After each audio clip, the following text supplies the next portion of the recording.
This podcast is presented by the Centers for Disease Control and Prevention, CDC, safer, healthier people.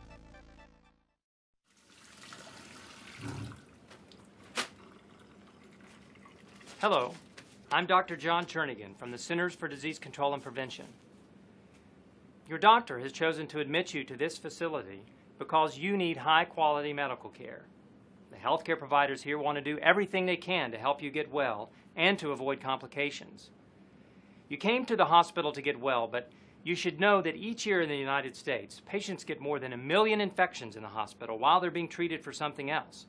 These infections can be serious and hard to treat, but there's one simple thing you and your family can do to help prevent these infections.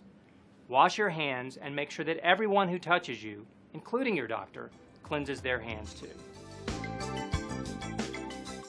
Healthcare providers know to practice hand hygiene, but sometimes they forget. You and your loved ones can play a role in asking and reminding healthcare providers to wash their hands, especially while they're caring for you.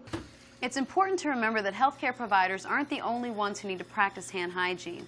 Patients and visitors should also wash their hands very often, especially after touching surfaces in the patient's room, before eating, and after using the restroom.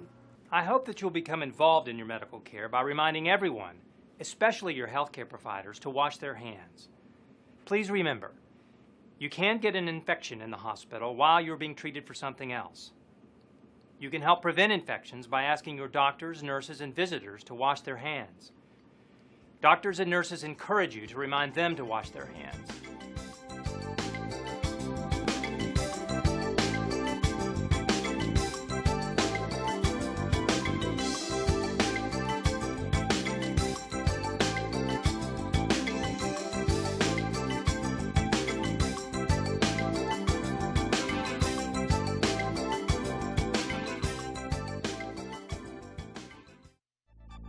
For the most accurate health information, visit www.cdc.gov or call 1-800-CDC-INFO 24/7.